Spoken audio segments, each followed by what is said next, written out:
Without any further delay, Mike SEGO from Gaia Interactive. All right, thanks so much for coming. So thanks for the intro, David. I'll be talking today about making that transition from social to mobile. Gaia Interactive, for those of you who don't know us, we've developed Monster Galaxy on Facebook, iOS, and Android at this point, and initially got our start on the web, building Gaia Online, the avatar-based community. I joined the company in 2009 as Chief Product Officer, and over the past 3 years, we've been shifting our investment first from web to social, and more recently from social to mobile. So today, our investment into mobile gaming is greater than our investment into social and web combined. So this has been a very pertinent and relevant challenge for us, but really mirrors what's going on in the industry right now for any developer who wants to go where users are playing games. And the talk I'm going to go through today is just lessons from our experience and our observation, mainly talking about going from Facebook to iOS. Now, making games for iOS seems a lot like Facebook. It seems like it should be a logical and smooth transition. You have this platform that allows tools for distribution and payments, its rapidly growing install base, and inexpensive, rapid development. So what could possibly go wrong? Well, not focusing on the obvious differences of a touchscreen interface and smaller resolution, there's a number of more interesting business challenges we discovered as we were learning about the differences between these two platforms. First, and probably most notable for anyone who got their start in social game development and was able to carve out success during the Wild West days of 2008 to 2010, is that data-driven development is just much more difficult on mobile than it is on social.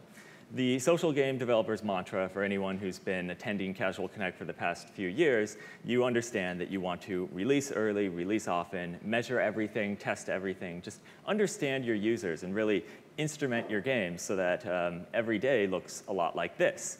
However, on mobile game development, I'd say that our mantra has more recently become, I hope Apple approves my app soon. And as developers, we end up looking a lot more like this.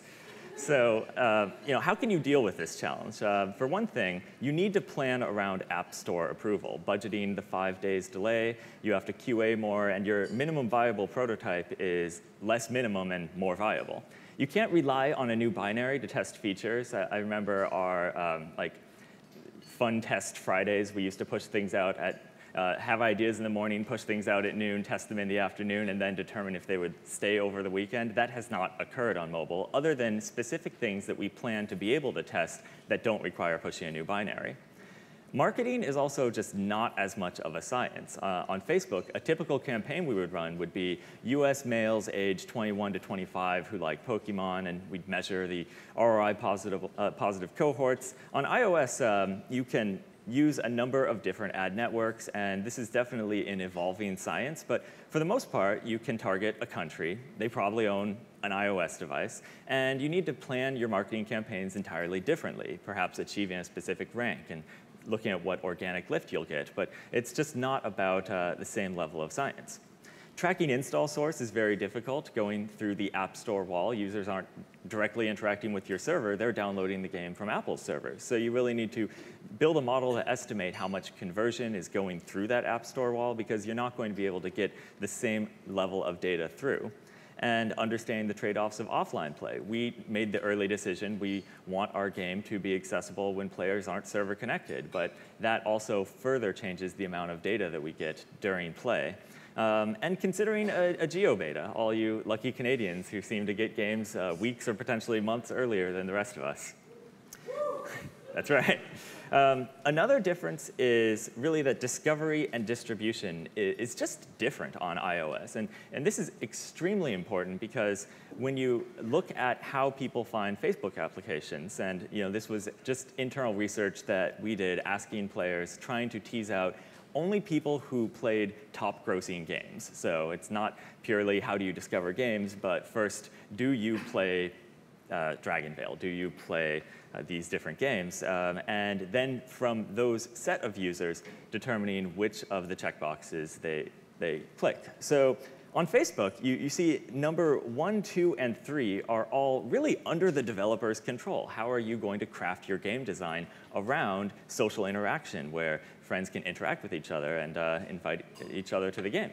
On iOS, word of mouth is not as measurably or systematically under the control of the users by any means, or the developers by any means. And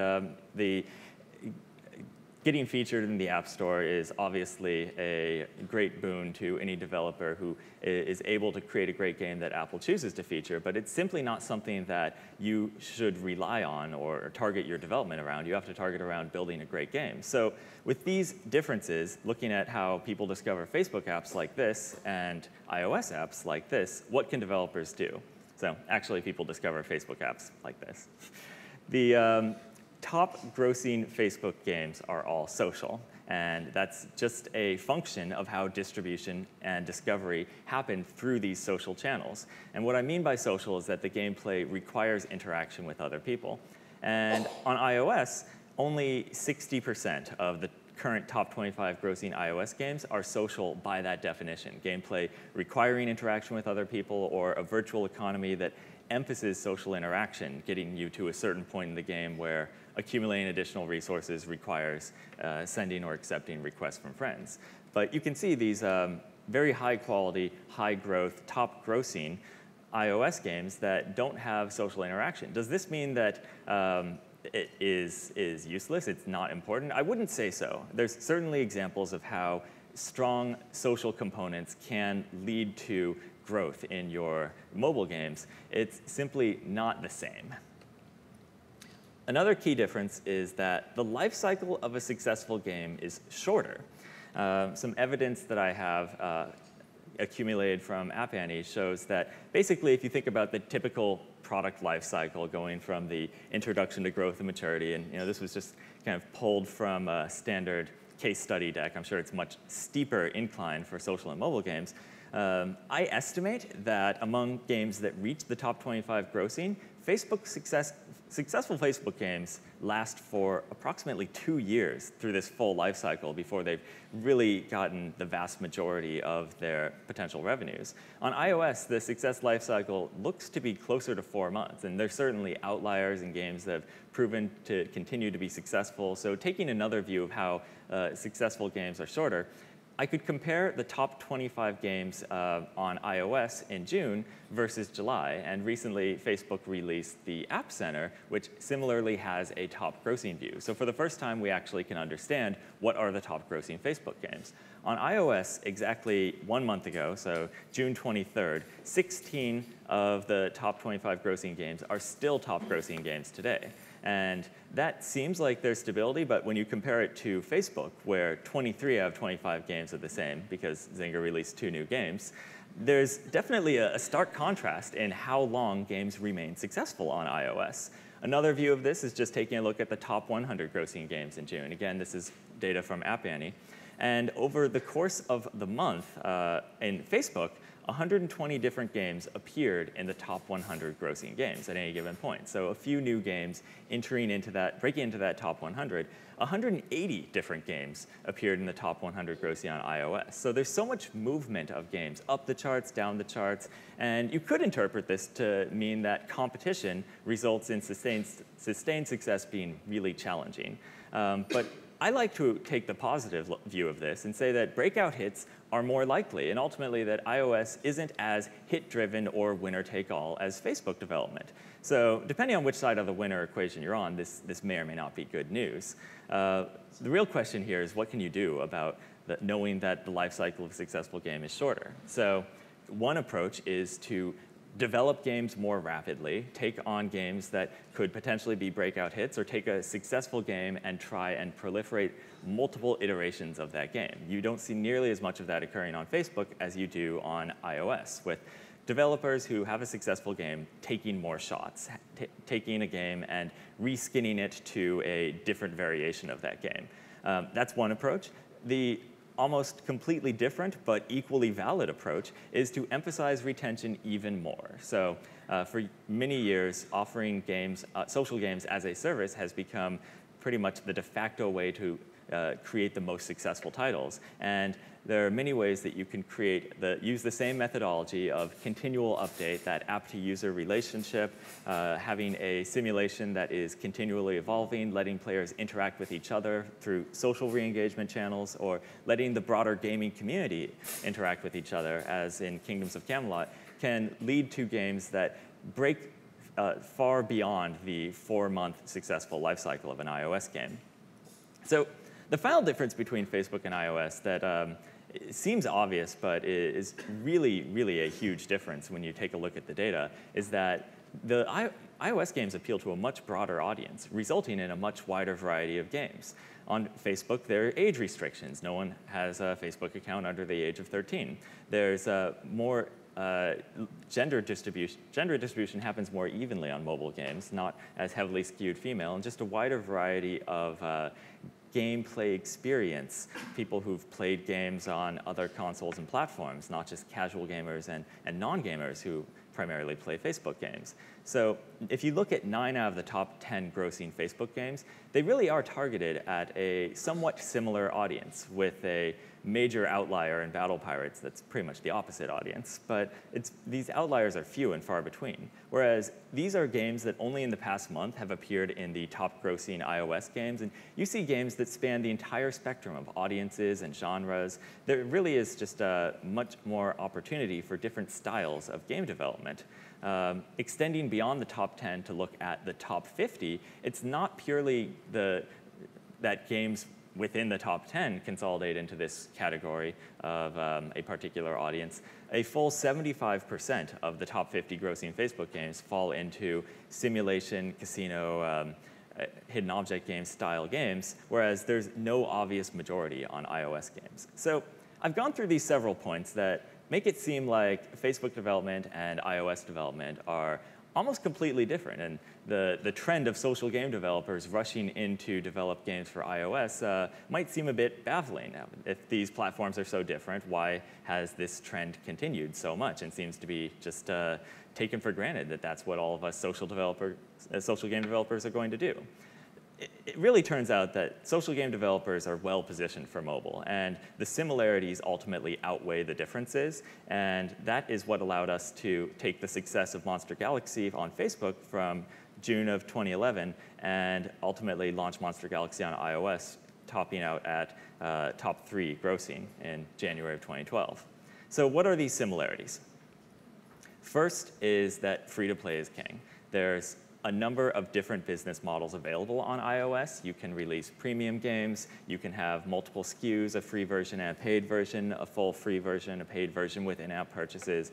On Facebook, there is only free-to-play. And so social game developers have had to develop a discipline around how to effectively convert players to paying customers, how to effectively monetize this audience. And you may think, well, does this mean that social game developers are only getting a piece of the pie? The free-to-play piece is by far the largest on iOS. In 2011, a full 70 of the top 100 grossing games are free apps. 95 of the top 100 include in-app purchases. So it goes to show, even beyond the 70 that are free-to-play, that a vast, vast majority of the revenues are coming from in-app purchases. And taking that to the top end, 9 of the top 10 grossing games of 2011 were free, and all 10 included in-app purchases. Another notable thing is that free games remain successful longer. If among the 16 games that remained in the top 25 between June and July that I mentioned earlier, 15 of those are free. So with a free game, you can achieve a broader audience, you can achieve greater word-of-mouth distribution, more downloads in the App Store, and it really is a successful model for iOS development. Another similarity is that the math is essentially the same. While the tools are different and you won't be able to exactly measure your effective cost per install and lifetime value with the same level of precision, the techniques that have been honed by social game developers are absolutely applicable. You can't design a game hoping to be successful unless you know exactly what users you're trying to address, what metric you're trying to impact. Retention starts at the top of the funnel. So much in the same way that the new user experience and understanding why would drop-off occur within the first 5 seconds, within the first 15 seconds, within the first 5 minutes on a social game are all just as applicable to mobile games. And even beyond that, the app icon and the description can dramatically affect your conversion. And finally, it's true with social mobile games that there seems to be an increasingly important emphasis on making mobile games social. Even though this is not currently a necessity for discovery and distribution, it's definitely one of the most effective ways to lower your cost per install. And social game developers who have honed this are well positioned to do that. Another similarity between Facebook and iOS, which I don't really know if you interpret this as a benefit for social game developers moving into iOS, but is certainly a situation that social game developers understand, is that the conditions that resulted in clones of games on Facebook also largely exist on iOS. And here we have Dragon Veil and various games that have been inspired by Dragon Veil. The low development cost, the free information about your competitors, everything that I pulled together for this talk, I pretty much just went to App Annie and got a free account and looked at. This makes it such that the environment is the same, and you'll see so many different games on iOS that come out that look like other successful games. What can you do as a developer? Well, if you've already come up with a strategy for handling this on social games, you can follow the same strategy in mobile game development. Perhaps you are the cloner, so you can swim in the red ocean. That'll still work for you. The approach that we like to take is to build defensible games and unique IP, iconic characters that once players see and recognize and understand that that is your game, that is your brand, they're not going to easily confuse that with another game. And by forging that emotional connection with your players, you can really have more defensibility ultimately. Also, pioneering new genres and new game concepts appears to be more effective on iOS than it does on Facebook. And so being first to market gives you some significant advantages. There's also the old maxim that you just build games that are hard to clone. And I used to believe that there are no clones of Infinity Blade. It would be impossible for a game to achieve that level of graphics and the intense gameplay. Although, as games have gotten more complex, the games that are inspired by other games have gotten more complex as well. So it's not necessarily true that building a game that's hard to clone will eliminate that as an issue. So the final point, and as I always speak in great depth about metrics and how you can maximize your lifetime value, I always want to bring things back to what matters most. The metric that we care about is how much users are going to love your game. More than Facebook, iOS rewards developers that build games that people love. This has to do with the distribution and discovery methods, but what we've seen time and time again is that breakout success comes from forming that emotional connection with your players. And I recently was exposed to this video from the Tiny Winx 2 launch. And just seeing the music box, I don't know if all of you have seen this, but it creates this environment that is so reminiscent of the feeling of playing the game. And it just reminds you that game development is not all science. It truly is an art. On Monster Galaxy, one of the most touching and important things for us is reading the user reviews and sharing with the team the people who have praised what we do and telling us that this is the game they've been waiting for. And one of the things that is also very important for us is fostering this community, building this relationship. We put out a recipe for Starseed cupcakes, and we had dozens of people email us their various forays into trying to have a Monster Galaxy cupcake baking party. We also had a Monster Galaxy fan art contest. And these different ways of ensuring that your most dedicated players understand that you are doing this for them and you're building this so that they can have a great time is, at the end of the day, the thing that makes us proud of what we're doing. So that is the overall perspective on why I think that if you are a successful social game developer, you should be able to achieve success on mobile games as well. Thank you.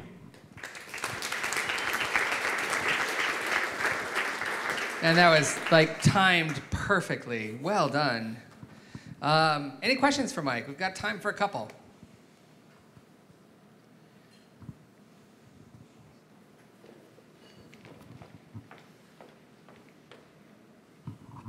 why do you think clones are less successful in iOS compared to Facebook?